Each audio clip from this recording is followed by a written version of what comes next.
Welcome back, All Things Covered listeners. We have a very, very special guest. As Mac referred to him, a red zone killer. My team, Adam Thielen, an 8-year NFL vet, 2-time Pro Bowler, and a graduate from Minnesota State, Mankato. So welcome to the show, Adam. It's a pleasure to have you on the show, man. How you been?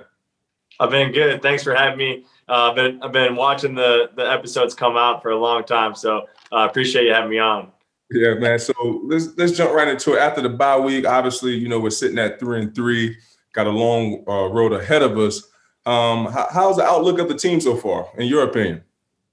Yeah, I think as you know, obviously we sit right next to each other in the locker room, but I think what's cool about this team, and I've never been on a different or in a different organization, but I've been on a lot of different teams. And I think the cool thing about this team is just the mindset. When we were struggling to get wins, there was no chatter in the locker room about, this guy or this coach or this, thing or that thing. It was just kind of like, all right, we got to go to work and we got to find a way to win because losing sucks, especially early in the season. And the media's coming after you individually or as a team. It's not fun. So I just love the mindset of this team. And I'm hoping that we can continue to ride this kind of wave that we've got now of momentum and continue to push forward.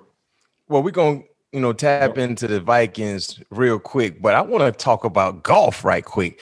There's a rumor floating around the entire NFL league that you're one of the top golfers in the National Football League right now. So I got a question for you. Got Pat P. I call him little baby Tiger Woods because he's always on the course as well. If you and Pat P were head-to-head on a golf course right now, how many strokes are you spotting him to make it even a match?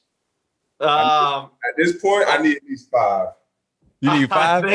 I think I have to give him a couple, but the thing with Pat P is his putter is so ridiculously good that that evens the match right there. He especially when you're head-to-head with him. I remember playing in Tahoe with him. This had to have been, 3-4 years ago.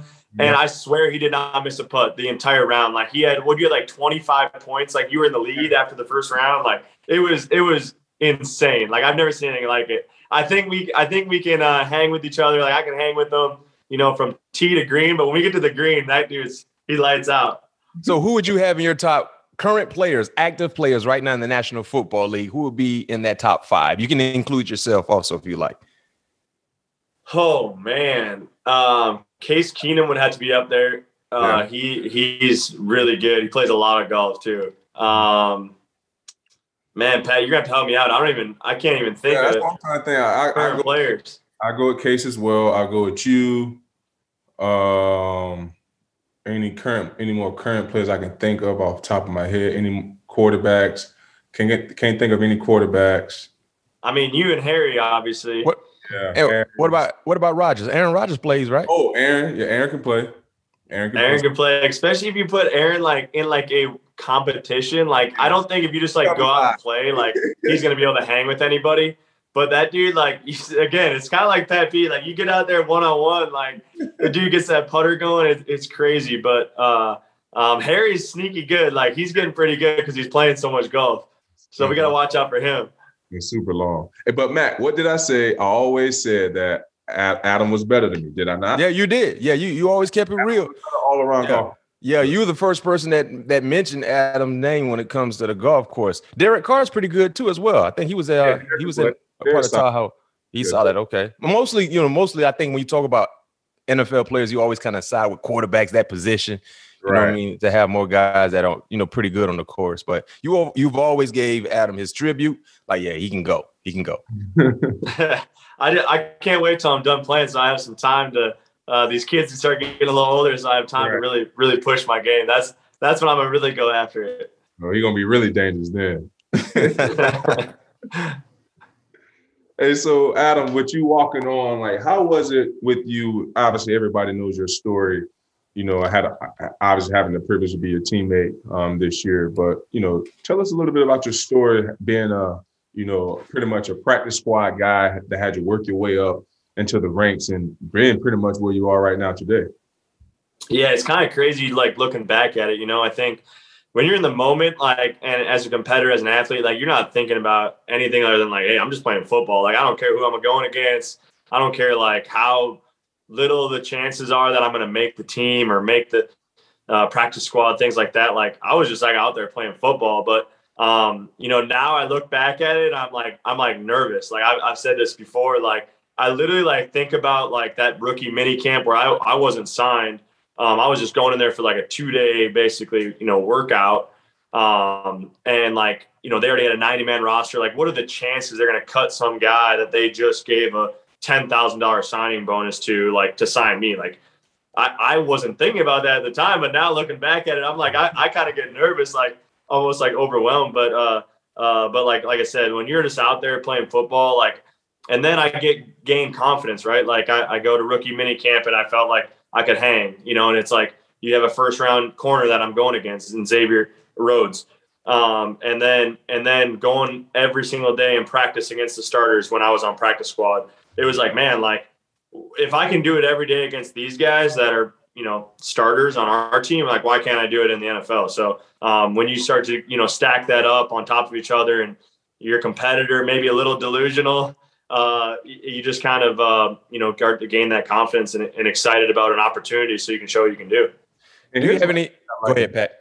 Too is how crafty you are, and me and you always have this conversation, especially in camp, when we actually had the opportunity to put some pads on, how you're able to make almost like Justin, how you're able to make your releases look the same. Like we talked about, not giving too much information to our opponents. They may be watching this as well. Hey, Pat, they see it on tape though. Yeah, they know it's about it. I'm smarter than that, Mac. They see it on tape. Able to make certain things look the same and make it difficult for the DB to get a good read on you. Like where did that I guess that phase of your game came from? Did somebody teach you that, or did you know you wasn't the fastest on the field? You had to find different ways to get open. Like where did that craftiness come from?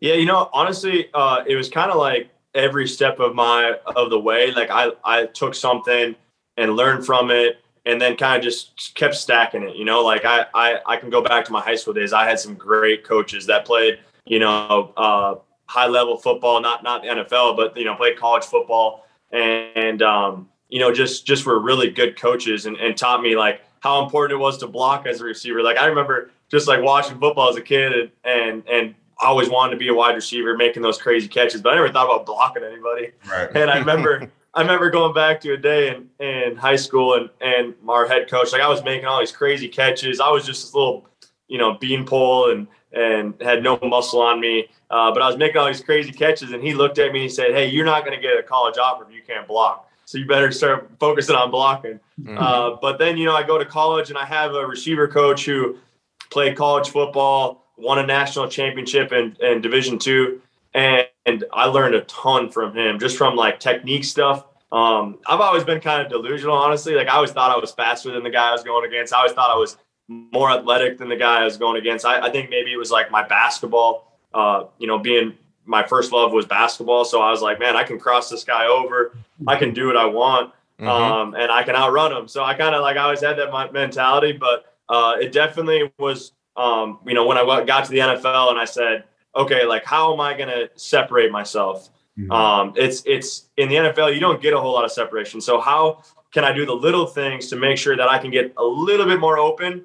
So, there's just, it's not all these contested catches, and it's a little bit easier on the quarterback to find me and things like that. So, it was always kind of just every step of the way. And then I get to the NFL and I see all these guys in front of me, Greg Jennings, Jarius Wright, Cordero, we came in together, just kind of like seeing things that they do, Jerome Simpson, watching stuff that he does. Mm-hmm. And then guys I played with, and then guys I played against, just picking little things from what they do and then being like, okay, like I need to put that into my game. Watching a guy like Devontae Adams, seeing the way that he releases. Right. I'm still trying to figure out a way to implement some of the stuff he does because it's so good and it's so effective.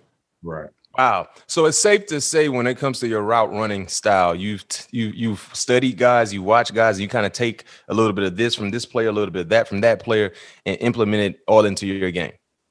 Yeah, for sure. And then a little bit of trial and error. I think that's what's so great was this offseason, was be able to go against you, Pat, and be able to just try some stuff. I did some different releases that I've never done before that I never really felt comfortable doing, but I knew that I had to have my A game to be able to win some on you and to get some separation. So just trial and error. I throw stuff out all the time. I'm like, that's not going to cut it, and I'll throw it out. So a little bit of that too. And that's great you say that, because that's kind of like what, how I look at it as well, because like me and you talked about all the time throughout camp, my depth, me messing around with my depth when we have the one-on-one releases. That's what the great ones do. Like trial and error. You want to try it in practice, see if you're comfortable with it, and seeing if you're able to, put that in your game to transfer it over to the field and make it into your own. But, me and you have these talks all the time. So it's great for the world and the fans to, hear some of our conversation that we're able to have as teammates. And some of the young wide receivers, you know what I mean? Because one thing about playing a position, wide receiver, cornerbacks, angles are so important, super important. That's one thing I like about watching Adam, especially in the red zone. I was joking with him before we started recording. I call him the red zone killer because he shows up in the red zone. When you can create separation in the red zone when the field is smaller, is minimized a little bit. Now you're doing what you're supposed to be doing. You're crafty. I mean, anybody can. I'm not gonna say anybody, but it's easier to create separation in the field. But when that field is shortened, when it really counts, that red zone 19 shows up. I mean, that corner route. Man, they can't cover it. They can't cover that corner route from the slot, man. Bang, eight. They know it's coming. They know it's coming. When he get in the slot, you already know what's going to happen. You still can't cover it because the man is crafty. When you have that type of craft, go ahead, Pat. Yeah, that's the thing too, because like he'll make the big boy catches. No question. He'll get separation. It's just like I say, he's just very crafty, and it's awesome to see him work. Hey, so on the other episode that we dropped today, Adam. I was giving you a tribute. I was like, yo, Adam is like my guy. I was saying that, right? But I said Adam is not like, Justin is like the flashy guy. You know what I mean? He's that exotic car. I said Adam is more like a Grand Marquis. He might not be the fastest, but he's dependable. He gonna get you where you need to go. If you need to go from Florida to California, I ain't jumping in a Ferrari. I'm getting in the Marquis, baby. I got to make sure I get there.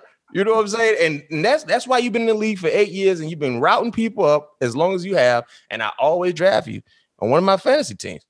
Always. If I win this year, I get a chance to meet you. I got some dinner for you because we got a nice pot in my fantasy league. And Kirk Cousins give you the ball in the red zone. That's why I got to every year. You're gonna do numbers. You're gonna do numbers. So let's go back talking about the Vikings. You have the luxury of you grew up in Detroit Lakes, Minnesota. You were a Viking fan growing up, and oddly enough, you're playing for the same team that you were cheering for as a child. But what kind of fan were you when you were a youngster? Do you have any memorable moments that you remember from the Vikings growing up cheering for them as a youngster? Yeah, I mean, the first things that come to mind are just, watching Randy Moss and Chris Carter, Jake Reed. I mean, literally those guys are the reason why I wanted to play receiver. Like after watching those guys, I'm like, yeah, there's no other position for me. Like I don't even want to try. Right. I love catching the football. I love making those crazy catches.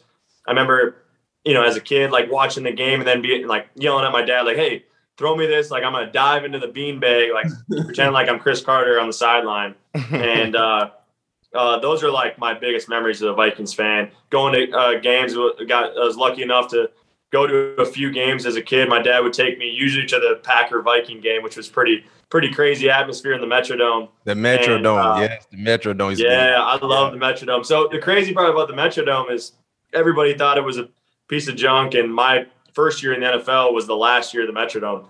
So I actually got to play in the Metrodome. And I remember as a kid, we had the first thing we got when we got to training camp in high school was a pamphlet, and all it had was a picture of the Metrodome on it. Because that was the goal, state championship at the Metrodome. Mm-hmm. And I always wanted to play there. My senior year, we went undefeated, went to the section championship game to go to state. And, we lose. Our quarterback breaks his thumb the second play of the game. Mm-hmm. And so didn't make it there ever. But then, fast forward, got to play preseason games in there my rookie year. And I was on practice squad, so I never played an actual regular season game there. But it was pretty cool to be able to take that full circle. Yeah, I remember I played in the Metrodome my rookie year in 2005, and just growing up a football fan. Say it again. I said that sucker used to get loud. Oh, no question. No question. But I remember, because remember the Twins used to play there as well. So I remember when we got in the stadium, we kind of saw the baseball setup and everything like that. But the locker room, the visiting locker rooms were horrible. The visiting locker rooms were horrible. But that was like a real historic like experience for me, because I saw so many games in the Metrodome. Like, man, this is where I saw Randy Moss, just Moss people, Randall, John Randall. Man, just back in those days, man, it was like, I love playing in those type vintage like stadiums. So that was a definitely cool experience for me. Yeah. And well, since we're on memory lane, we're going to take it back to 2017, which was a pretty magical year for the Minnesota Vikings. What was your favorite part about that season? Yeah, I think just getting on that run. I think we started the season. Oh, man, I don't think it was great. I think we remember losing in Pittsburgh, and we were all down because we might have had a losing record at that point. And then we just go on this crazy run, and Case was playing lights out. Our defense was playing lights out. We had kind of the full package. We could run the ball. We could throw the ball. It was just like, it was like, how when you come in the building, you just got confidence. Yeah. And that's how that whole year was. You come in the building, like everybody's smiling, joking around, but it's like not just like fake emotion. Like everybody's just like, hey, we're going to win this week. Like, we're going to put the work in. Don't get me wrong. We're going to put the work in, but like, we're going to win this week. And I just remember like being on the sideline of games and we'd be down 2 scores and like nobody's panicking because we're like, oh, we're good. Like we're going to make this happen. And then to be able to, win the Minneapolis Miracle like that, and then go to the NFC Championship game, like it was pretty cool. And then, even looking at that, like NFC Championship game, we go down the first drive, we score. Yeah. Like 8-play drive, touchdown, and then 3 and out, get the ball back. And we're like, man, like we're going to the Super Bowl, and then it was a little bit rough after that. But they played lights out, man. That was crazy. I've never seen anybody throw the ball like Foles did that night. So it was meant to be for them. Yeah, and you guys started out, you were 2-2 in the first 4 ball games, and then you went on and won 11 of the last 12 games. Oh, wow. So they caught fire. And it's ironic we're talking about that story back then in 2017, because right now the team is 3-3. You know what I mean? So you guys know what time it is. I already told Pat the final game got to be in SoFi Stadium. That's the only option. So that's real cool hearing that story, because people forget. They kind of remember how the season ended, but you started off kind of rocky, 500, 2-2, and then wow, caught fire. I'm gonna throw a date out to you, Adam. Let me see how well your memory is. All right, week 16, year 2016. What happened? Week 16? Yeah. 2016. Week 16. 2016 is the year. In Lambeau. The season. Yes, sir. Yeah. Yes, sir. Yeah, that was I've been talking. Well, people ask me about different quarterbacks played with a lot of different quarterbacks, which I don't know is a good thing or a bad thing, but played with a lot of different quarterbacks in my career, and people ask about Sam Bradford and Pat. Sam. Talk about a golfer now. Watch out, that dude. You don't play that guy. But yeah, man, he just kept feeding me the rock that game and was throwing dimes. It was kind of one of those games, a game where I just felt like nobody could guard me, and I felt like I could have even had more. I think if I remember right, I might have had a drop or something, but I just felt unstoppable that game. I'll never forget that game. Got to do the Lambeau Leap, which I've always wanted to do since a little kid. Really? How was that? How was that experience? It was unbelievable. I actually had a lot of my teammates at Mankato were from Wisconsin. Like that's where like heavily recruited Wisconsin. So I had like several of my teammates text me after the game like, hey, like don't ever do that again. Like we were booing you when you jumped in the stands. I'm pretty sure my brother-in-law was booing me. Really? Yeah, I got a lot of Green Bay ties, so that game has a special meaning to me when we go and play in Lambeau. Did any of the fans throw any beer or spill any beer on you? Because I see sometimes when players jump into the Lambeau, do the Lambeau Leap, clearly a pack of fans be feeling some type of way. Did anybody spill any beer on you by accident? I'm sure they did, but I was like, you're in a different world at that point. Like score a long touchdown. I actually ran a double move. We ran like a bootleg, and I ran like a comeback and go. and caught it. The safety and the corner ran into each other and took it like 80 yards. So at that point, I was like, I was, in a different world. So I don't know exactly what happened, but I definitely got booed and popcorn thrown at me. I don't know. I'm sure I got beer spilled on me and everything. Right. So for our listeners and viewers that are hearing about this game, week 16, I have his stats, Adam Thielen stats. In that game, he had 12 catches for 202 and 2 touchdowns. That was an unbelievable game. And as he just stated, he left a few plays out there as well. An unbelievable game. Christmas Eve, matter of fact, Adam, that was Christmas Eve. You had an early Christmas. I didn't even know that. Yeah, that was good. And it wasn't. That was the last time I think I played in Lambeau, like in December, and it wasn't that bad. It was like, I think the weather was like pretty good. It was like sunny out, and it was probably like 40 degrees. So we lucked out with the weather. Yeah. Awesome.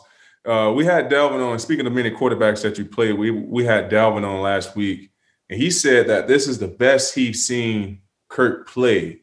What have you seen the difference, and that's made Kirk, play so well this year? Yeah, I think there's several things. I think another year under his belt of being in this offense with a lot of the same playmakers. I think the fact that they're kind of allowing him to be himself. I think sometimes, as coaches or players, you try to shape somebody into someone who they're not.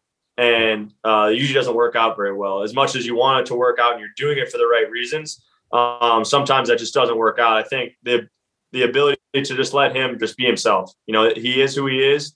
And when he's allowed to just kind of be free and have fun and be passionate, you saw him his engaging with Coach Zim and grabbing him and pushing him like that's the Kirk we want to see, like emotional, just kind of like I said, just being himself. So that's what I've seen. And I've been around him a while now. I've gotten to know him really well. And so I feel like that's when he's his best, when he's just like not worried about anything, not worried about throwing interceptions. He's not worried about, I got to do this or I got to do that. He's kind of just like, he's putting his input in on the offense. Like he's saying, no, this is what we need to do because I've had success with this in Washington or here early on or with this different offense. So, I think it's just a mixture of really good coaching and him obviously just going with it. I said a few weeks ago on the show on one of our episodes that, if the Vikings had a better record, his name would be floated in that MVP conversation because he's been balling. He been doing a great job, and clearly the pass catcher has been doing a great job in being able to come down in the clutch with big time passes. So Kirk has been in his bag. Captain Kirk is what I call him. He has that cape on right now. I call him Captain Kirk. Take us through your thought process, Adam, in 2020, the offseason of 2020. In March, the team trades away Stefon Diggs. And then in April, they draft this kid named Justin Jefferson from LSU. What were you thinking through it all, knowing and seeing the success that you had with Stefon? And then, of course, they trade him away and then draft Justin Jefferson in the first round. Yeah, obviously, initial reaction was I was pretty bummed out. Diggs and I had a great relationship, still have a great relationship to this day. Man, when it was a tough year, that 2019 season, just with a lot going on. And then I know he needed it for himself, and it was the best thing for him to just get a fresh start, go somewhere else. And I was happy for him for that. But man, I love playing ball with him. I loved competing with him. I love the chemistry we had of we kind of fed off one another. And we could tell each other anything. I mean, we had hour-long conversations at times about stuff that people don't even know about. So it was cool to have that in the receiver room. So then going into 2020, I didn't really know what to expect. I didn't know who was going to be the other starter. Mm-hmm. I didn't know who was going to be in that receiver room. And you just never know, right? Like you hope it's a guy that you get along with and can have a relationship with. And then we draft Justin. I remember watching him in college, obviously winning the national championship. And when we drafted him, I was like, all right, I like this. And then when you get to know him, as Pat knows, like, what a dude. I mean, it's so fun to be in the receiver room with him and all of our guys. But it's been awesome getting to know him and then playing with him. So it's almost like, I hate to say it, but it's almost like it was a seamless transition because it was just two guys that, man, they love to compete. They love football. And we've had a great relationship. So I'm very blessed, honestly. Like, man, when people talk about football, that's why it's the greatest team game, because When you talk about football, like, man, like, why aren't you having these numbers, or how in the world did you have these numbers this year? Like, it's like, well, man, there's so many things that lead into that. But one of those things is having great teammates and great people around you. So thankful and blessed to have those guys for a majority of my career. I was about to say, it's very, very rare that a wide receiver is a part of one of the best wide receiver duos in the National Football League. They trade that one of the pieces away and add another piece who's a young piece, and you're part of one of the best wide receiver duos in the National Football League. How has Justin been able to just dominate so early in his career? And you're a crafty guy. You study the game. You study DBs. You study other wide receivers. But whatever you've seen from Justin is like, wow. Is instantly, like you said, his rookie year was unbelievable. And because of that and because of your success, you're one of the best wide receiver duos in the National Football League. But what have you seen from Justin that has allowed him to dominate like he's been dominating? Yeah, if I was just like watching film, if I was like on a different team and I was like, oh, man, this guy's really good. I want to see what he's doing. I would say, like, man, he's just so he can do a lot of different things. He can go in the slot. He can go outside. He can run the go ball. He can run a hitch route. He can do everything. And he's got great hands, got great ball skills. But then when you see him inside the building, you see how much he just loves football. Like nothing else. Like he loves football. And he loves his teammates. Like he's always smiling, joking around. He's the same guy. He has a bad practice or a bad game. Like he's the same guy the next day. Like he's super mad at himself. He's super competitive, but that dude loves football. And I love that about him, and that's why he's great. I think, as Pat knows, you go to like one Pro Bowl and you see all the guys there, and you realize why they're there, because they love ball. They love ball. Obviously talented, obviously athletic, obviously really good at football. But man, they love football, and you see that from the minute you walk in that locker room at a Pro Bowl. And he's one of those guys. Yeah, I agree. I couldn't agree with you anymore. With you being from Minnesota, this is my last one I got for you before we move to our superlative part of the show. But with you being from Minnesota, can you describe what a title would mean to the fan base whenever the organization is able to capture their first Super Bowl championship? Yeah, I don't think people understand how long it's been and how many crazy things that have happened in this organization. And to these fans, I mean, I remember, forget what year it was, 97, 98, something like that, when missed the field goal. And then, you go to the playoffs when I was my first couple of years and missed a field goal, in a big game, to actually go down to play you guys in the playoffs at Arizona. And I just feel like, man, like this fan base is super loyal. I mean, it doesn't matter what your record is, doesn't matter how the season is going. Like, they're filling that stadium, and it's going to be loud. It's going to be electric. Like it's different than like, you go to some other stadiums and it's like half the fans are the other team, right? That doesn't happen in Minnesota. It's a loyal fan base that loves the Vikings. They love their pro sports. And it'd be pretty sweet. It'd be pretty special, obviously. Hopefully it happens while I'm still playing, because I want to be a part of it, just being on both sides of it. But yeah, I think these fans are plenty deserving, and there's been enough craziness that's happened that we can move past that, hopefully. You guys get that done, man. You will forever be remembered in Minnesota. You'll be able to get free groceries forever.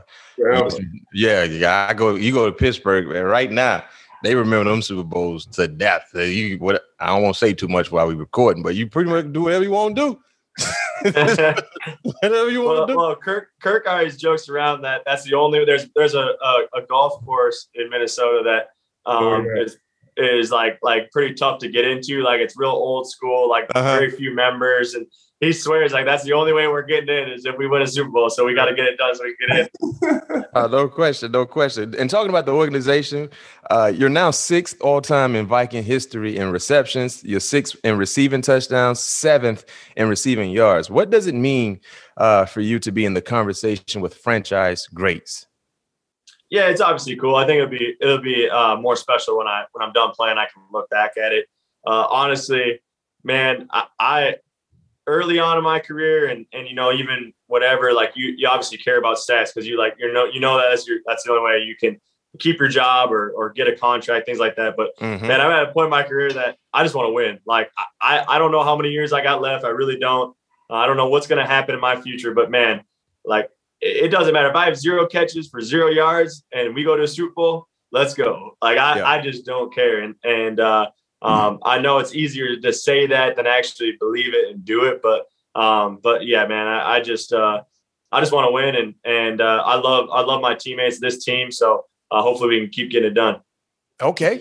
Say no more. Hey, like I said, win that Super Bowl, you do whatever you want. You can get in that club. You can go create your own club, golf club in Minnesota. You with that ship in La La Land. Man, I'll be fired up too. Well, I put on a good suit for that game. Like I'm playing. All right, so we're going to transition, Adam, to the superlative part of our show. We know you handle bump and run easy. We know you handle pressure easy. So we want your honest, unbiased answer. First one I have for you. This is a hometown question. Most famous Minnesota athlete ever is who? Like from the state of Minnesota? Yes. We could say from or played for a pro team. Played for one of the professional teams. Well, I'll say this. So Minnesota prides themselves on Minnesotans. Like we love our Minnesota guys. Like I always talk about, guys that, from Minnesota, now they're playing in NBA or like no one thinks that we can play basketball in Minnesota, but we got some real ballers. But I say that because I want to make sure it's a Minnesota guy. Oh man. I mean, Joe Mauer. I mean, he's like the Florida State. Boy. I mean, no. Hey, Adam, don't you mention his name. I still feel some way about Joe. I feel some way about Joe. Joe was supposed to be our quarterback in Tallahassee. When I was there, he decided to go play baseball. He was, I know, and I heard he was lights out. I mean, I've seen like the highlight video throws and all that, but I heard he was lights out. But I mean, growing up watching him play baseball, I mean, he had like a 5-hit game and like. I heard he's like a legend. Like he was a legend as a child. Like, he never struck out once in high school. Not one time. Never. Not one time in high school did he strike out. Wow. Yeah, that's pretty impressive. Pat P, this man, he was going to be our quarterback. I mean, that's all we was missing in Tallahassee. He didn't come. He wanted to go play baseball. Now I understand he got a few nice bags. Yeah, I think he made the right choice. But I'm being selfish right now. Because you don't have a quarterback, you don't have a shot. What Herm Edwards said, the field 150 yards if you don't have a quarterback. No quarterback. Joe was supposed to be our quarterback, but that's a good name. That's a real good name. Real good name. I like it. All right, we're gonna keep it in Minnesota. Your favorite restaurant in Minnesota? Ooh. Favorite restaurant. Dang. Oh man. I think I gotta go with the Nook because it's like a Minnesota thing is like the Juicy Lucy, like that's what we're known for is the Juicy Lucy burger. Yeah. And there's like 3 places I think that like all claim that they had the original, and the Nook is one of them. And I'm on the Nook bandwagon. I'm kind of jumping on that one, saying they are the original. But I love it. It's just a burger place, like hole in the wall, nothing fancy, but super good food. The Nook. That's the name of it. Yeah. Okay, the Nook. All right. Mount Rushmore of Minnesota Vikings. Oh man. Well, that's putting me on the spot because I know there's some older guys that I didn't grow up watching, but you got to put John Randall on there. You got to put Chris Carter, Randy Moss on there. Can I put like the Purple People Eaters like this? No as question. One? Yeah, like no. Like, they can't just be like one head. No, you can't put. No, not as one. You got to pick one. You got to pick one. Yes, you got to pick one. Man. Yeah. I mean, it's your list, Adam. They can't get mad at you. Yeah, this is your list. This is your list. I mean, I guess like any of those guys. Like I already know Carl Eller, or I don't know. I guess you had was it Alan Page? Alan Page. Alan Page was on there. He got to be on there. Yeah. So you say you're Alan Page, Randall, Moss, Chris Carter. Yes. And yes. I think Jim Marshall was on that team as well back in the day. Yeah. So, Yeah, it's some names. I still think I should be allowed to put like the purple people eaters just like they're like one head. I agree. Hey. Mac always giving people a hard time. I agree. That's why it's superlative. You know, he handled bump and run good. I want to see if he can handle that inside leverage press. He got to run that snatch. He still got to get inside. All right, Adam. This is my last one I got for you, and I know this might not be a hard one because you love this game so much. Your dream course that you want to play. Dream course? Golf course. Well, I have like a big list. I mean, it was Augusta for sure, but I had the pleasure to play there with you, which was fun. Which was, man, that was pretty special because that was like the one course. Like it was kind of like I want to play there, and then like there's a bunch right here. But now probably like the old course, St. Andrews. I haven't played Pebble Beach yet, but I mean that's like definitely been way up there on the list. Okay. Yeah, we can make both of those trips happen, Adam. That's easy. I know we have a lot of golf trips in the future for us. But I know you. But you know our kids, man. Our off season, we all kids. No question. Them kids, especially when they're that young age still.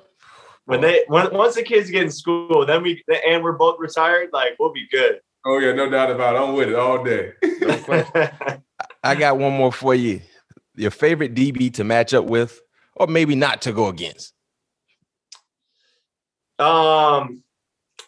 Honestly, I love going against Jair, just because he's like in your face, press coverage. Who's gonna hold you? He's gonna grab you. He's gonna bump it around. Oh, Jair. Okay, yeah.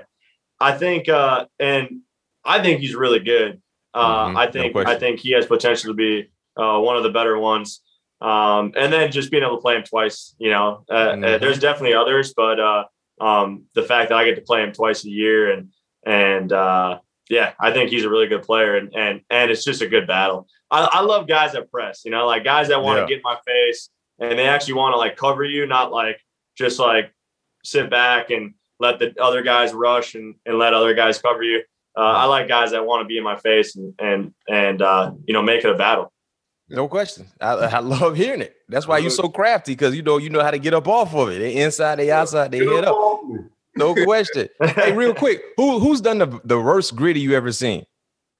Oh, Kirk's was awful. Kirk's was bad. I mean, mine was really bad to start, but I have an excuse for it because, first of all, I actually had it down pretty good before the first time I ever did it, but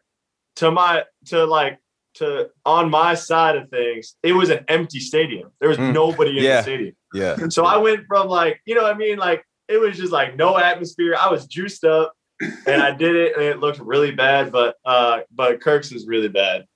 Yeah.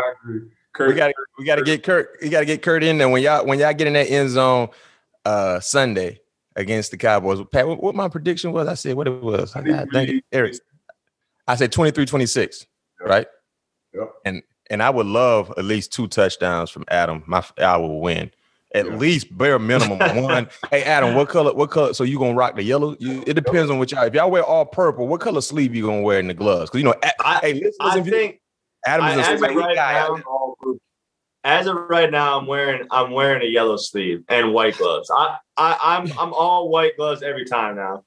What happened? You used to wear the yellow gloves though. I know. I got rid of the yellows. I didn't like them. I thought they looked ugly. No, I thought they looked ugly. And then everybody started wearing them too. Like when I first started wearing them, like I was kind of like, my little different little thing I did. Part of my swag. Wearing it. It was looking good. And when you had the yellow gloves, the yellow sleeves, and the yellow shoes, the Adidas, I said 19 ready to play. When I see a receiver come to the line of scrimmage like that, I'm like, all right, he ready to put on for the city. Right. He ready to go. When his uniform really looking like that, about my swag though, like swag is important to me. I feel like that is like if you don't have like the right stuff on, like I just feel like you're not ready to play. Like if I see a DB that looks stank like across from me, I'm good. But if he has like something like he looks good, like I'm like, all right, like this guy's serious. Oh boy, you can't. Hey, I used to be like, man, I hate seeing the DB just walk straight out of the locker room, don't even alter the jersey. The jersey ain't him up at the waist. He ain't did nothing to his sleeves. You cannot look like the uniform man on the wall they have in the locker room when you're walking out. You can't look like that as a DB. You gotta get a look, get something, and don't have your pants coming all the way down over your knees, man. Like, you can't look like the uniform man. You know, every locker room has that uniform man with the pads on the right way, the knee pads, elbow pads, and all that. I hate that, but hey, that's why I rock with you because I see you swag. So you say yellow, no yellow gloves, but a yellow sleeve, white gloves. White cleats? What kind of you gonna wear? No, I got some Halloween cleats for Sunday. So they're gonna be a black/purple, but they're gonna be a little something special. A little Halloween action. Y'all heard it here first. All things covered. 19 gonna be ready to roll. Yes, sir. Sunday night football. Minnesota Vikings, Dallas Cowboys. Adam Thielen joined us here, man. 2-time Pro Bowler, NFL vet, hometown hero. He gonna be a big time hero. He bring a championship to the city. He can get all the Juicy Lucy burgers. I said it right, Juicy Lucy. You got it. He can get forever lifetime guaranteed membership to Juicy Lucy and that golf course that they don't want nobody to play at if you're not old, if you're not 60 or 70 years old. You'll be able to get there. Hey, before we let you go, Adam, also you have your own podcast. Can you tell us a bit about the ETS podcast? Yeah, it's been fun. It's we really started it. I own some sport performance gyms, part owner. The guy who's trained me forever, Ryan Engelbert, started ETS, and I wanted to get involved because I believed in it so much. Trained there ever since I came out for the NFL. And so we really, the idea was we want to start this podcast and really bring content to all of our different directors. So we have 19 locations now. So we wanted each director to have a segment so people could get to know them, understand them, and why they should, trust their kids going to work out with them. And then once we got done with that and we got that content that we really wanted, now it's about the pro athletes that have trained with us. And then we'll kind of move on to pro athletes in general, just the mindset, things like that. But it's really cool to hear some of these athletes from different sports of how they got to where they got to, and then how important training was as part of that. So it's not my podcast, it's ETS podcast. So we want to make sure that it's, what is training meant to these athletes and getting to where they want to get to. And then not only that, but being at the top of the game. So it's been really cool to interview some of those. And we actually have our first one releasing Wednesday, which will be a great listen. That's dope. That's dope. Appreciate you, Adam, baby. Thank you guys. Appreciate it. Yes, sir. 19. Hey, Adam, I just need one touchdown. One touchdown. You can get a buck 10. You can get 110, 115. Just one touchdown, at least bare minimum with the Halloween cleats. And when you score, are you going to show the improvement you made on the Griddy? I'll probably get the Griddy. We have a little bit of a joke in the receiver room. I have a different dance. So I'll probably break that out. So you got a new dance. Hopefully I can get it done. Yeah, we got a new dance. We got something a little bit different. I always kind of bring it out when in warm-ups of practice, and I think we can get the whole group to do it. Yeah, I love it. Hey, they're gonna be fired up. That SKOL, boy, they're gonna be jumping. Let's go. Night games in this stadium. Oh man, I can't wait. Man, my guy can't get into action. But Pat, hold on. They can keep you together until you get out there with number 7. I know my guys gonna hold it down for me. They gonna keep it up. They gonna get you right, man. They gonna get you right. Hey, Adam, man, once again, man, class act, man, big time professional, man. Appreciate you joining us. Best of luck this Sunday. And hey, you guys get on the golf course. You already know what time it is as well. I appreciate it. Thanks for having me. Yes, sir. All right, Adam. Appreciate it, bud. See you tomorrow.